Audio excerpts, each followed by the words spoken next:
Peace. My name is Brother Kyle. I'm here today to talk about Dope Sisters, who we should know.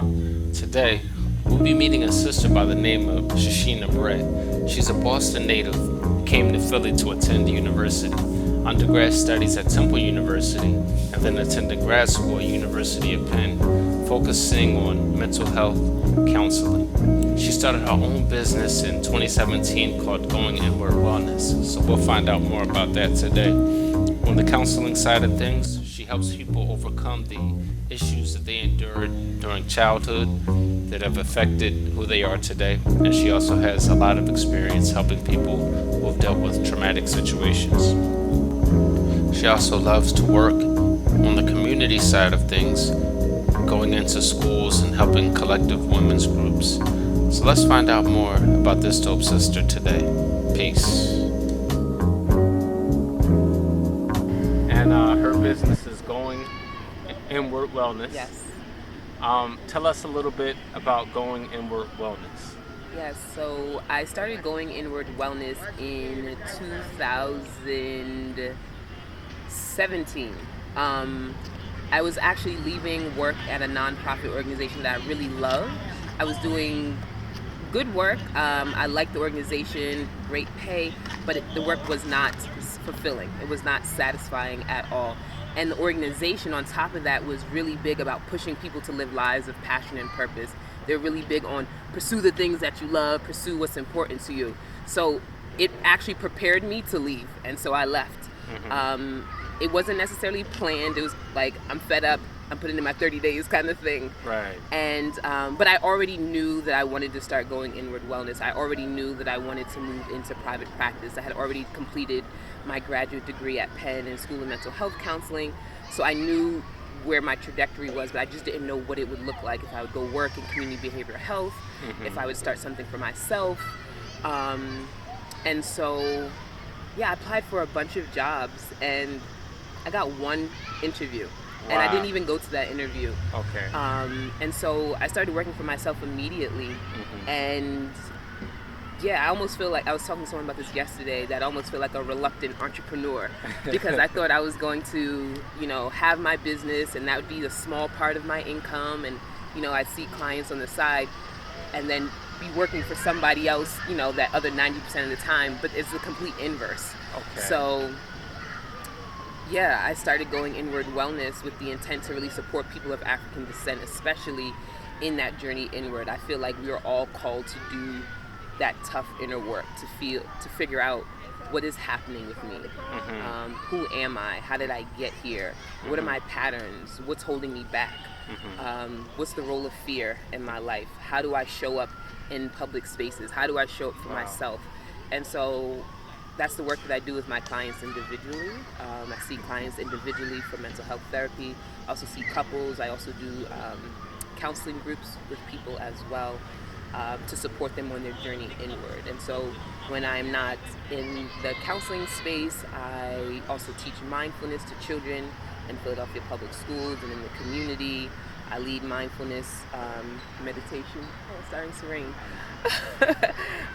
In the community. I also do various types of wellness workshops for self-identified women of color. And that work is really very rewarding in that I get to take what I'm seeing in therapeutic spaces and bring it into a larger setting and allow women to tell their own stories, right? And so that it's not necessarily me inputting, it's us collectively inputting into the space, and from that it's healing, it's restorative, it's nourishing. And so I really love getting to do that kind of work here in Philly too.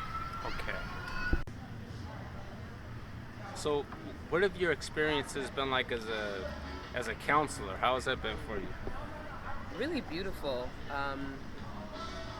First and foremost, my commitment to my personal self-care has, I don't want to say skyrocketed, but I can't not take care of myself anymore, right? Intentionally being in a space where I'm tending to the emotional and mental needs of other people requires me to be good, right? It requires me to have an understanding of where I'm at, what's happening with me. So I'm very intentional about how I take care of myself now. And that's been very transformational because I'm seeing the ripple effects of that in other areas of my life. So yeah, self-care is a part of my job duty. um, I love being in connection with people. I love us. I love that we're trying to get it right, especially my younger clients. I'm like, you in here at 22, 25, trying to figure out your life patterns. Thank you, because that means that should you choose to start a family or whatever else you choose to do in the world, you're going to show up better, which benefits us all. And so I tell my clients that, like, thank you for doing this hard work that some of us don't want to do. Toni Morrison, one of her last books, the name is escaping me. It's like God Bless the Child. Is that what it's called? But nonetheless, when she wrote the book, one of the things she said is she's like, what you do to children matters. She kept saying that what you do to children matters because that's the theme in the book about this woman's trauma as an adult from what she experienced as a child. And I see that in real time, that what we do to our children matters because I'm undoing the things in adults that were done to them in their childhood, things that happened, behaviors that they just adopted from being in different spaces, and now we have to undo it. And so the kind of things we say to children, how we spend time with our children, how we comfort them, how we encourage them, that stuff really does stick with people and is maybe a much more vigilant parent because I see the impact of, oh, when I don't get this type of attention, this is what happens. Or if someone doesn't feel validated, like how that impacts their life and their trajectory and what they believe they can do in the future. So my clients have taught me a lot. It's very humbling to hold space for people. More than anything, I'm not coming like I'm coming to fix your problems or coming to save you. That's not my work. And that can't be my work because that's imbalanced. That's ego driven. So my work has to be about being in relation with people first and foremost, figuring out where they're at, figure out how I can support them on that journey inward. But yeah, I'm not here to fix anybody, and I'm glad I learned that early on in my career that my job is not to fix anybody. So what do you find that works well for you, in doing your work as a counselor? Did you see that I was breathing? Consistency is important, right? Again, how I show up is half the battle, right? My presence has to allow my clients to feel comfortable, have to allow them to feel safe. And so, yeah. What did you just ask me? I just lost my train of thought. What works well for you? What works well for me? Yeah. So consistency, being able to be myself. That works really well for me. Go figure. Like I wear what I want to work. I bring my personality into my work. I bring humor into my work because that's a part of who I am. I bring a level of like seriousness and groundedness, which is a part of who I am, into the therapeutic space, which works as well. Authenticity. I would say that's what works. Authenticity, because it allows other people to feel like they can be authentic. They can take off their cool. I don't really have time for all of that. Performances. It's like, come as you are, take it off, let's be here together. Okay. Yeah. You've had some experiences helping people who have dealt with trauma. Please tell me a little bit about that and how have you been able to help? This is gonna be a long. I'll try to make it very concise. Okay. One, I will say that trauma is not. We use that term like we throw it around like, oh, I was traumatized.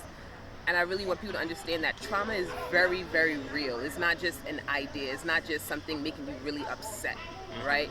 We're talking about something that has literally changed your brain, and therefore it changes your physiology and how you show up in the world. So it's something that needs to be taken seriously first and foremost.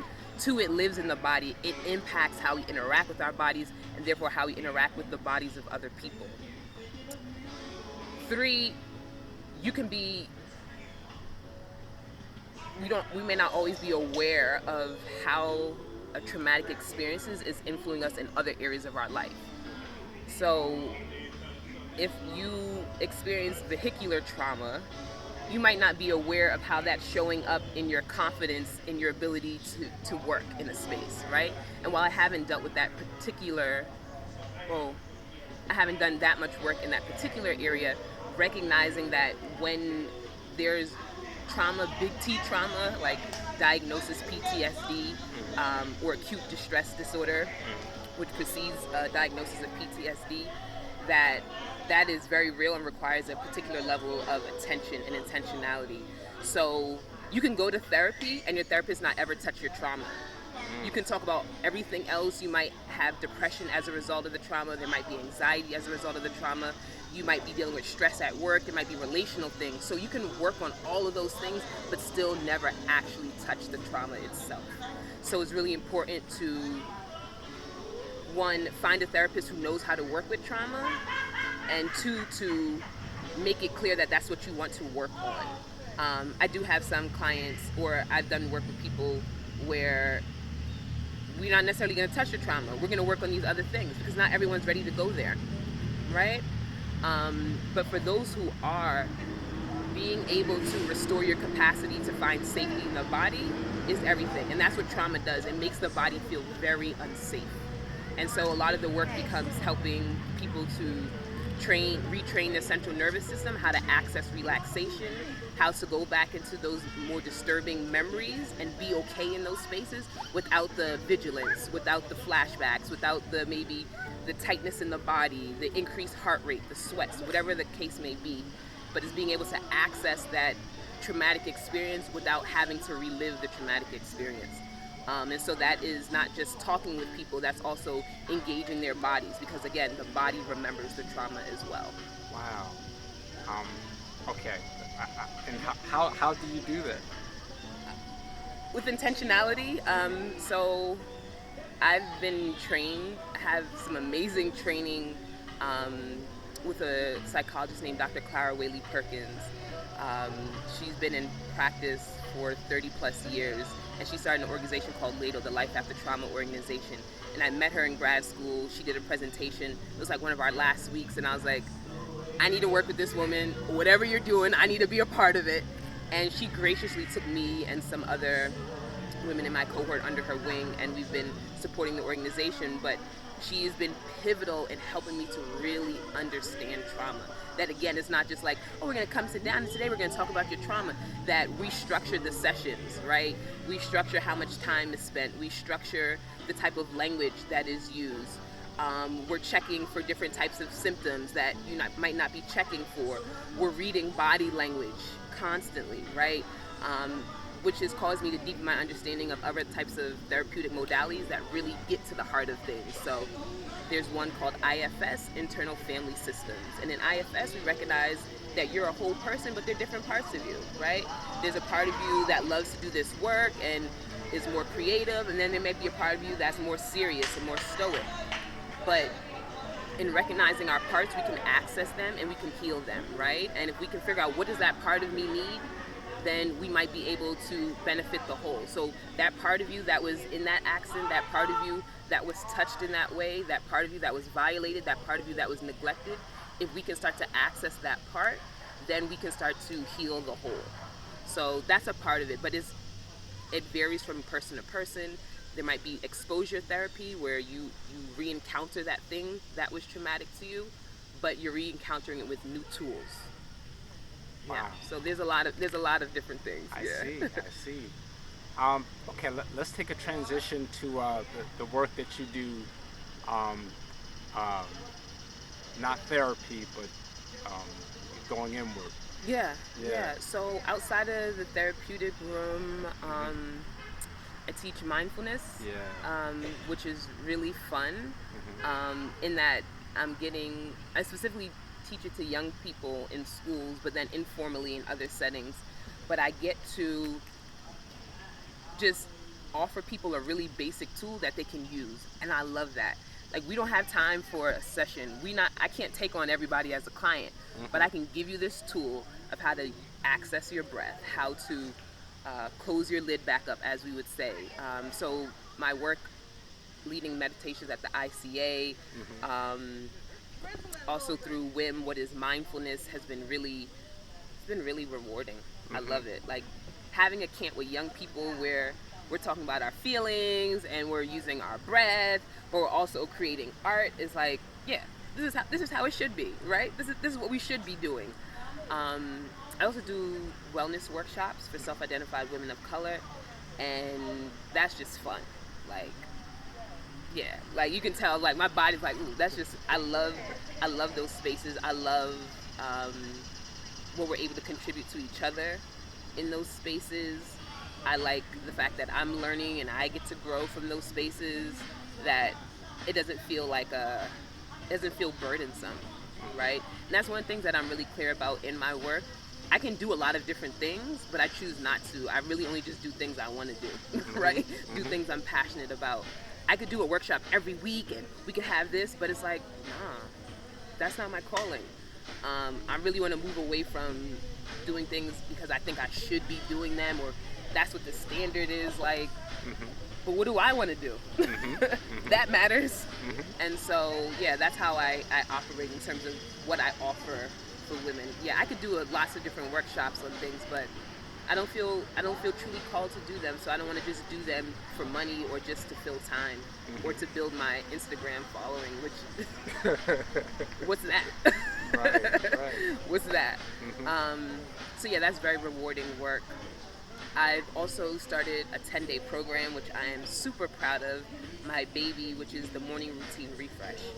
And that is a program that I started to support people in cultivating or reigniting their morning routine and ritual. I truly believe that having a morning practice is pivotal in the success of your day. And it doesn't mean, again, that you're going to have a perfect day, but it means that you're better prepared to take on, you may be better prepared to take on the stressors of the day, or even the good parts of your day. Can you be more present, right? So if you choose to ground yourself in the morning, can you be more present to that compliment that somebody gave you, right? If you choose to ground yourself in the morning, can you be less reactive to that comment that got under your skin, right? And so I'm a big proponent of that. And I don't have a prescription like you need to do this, you need to meditate for 10 minutes, and then you need to stretch like this, and then you need to do that. I'm not necessarily interested in doing that. They're in the bag, and this is definitely being recorded. There you go.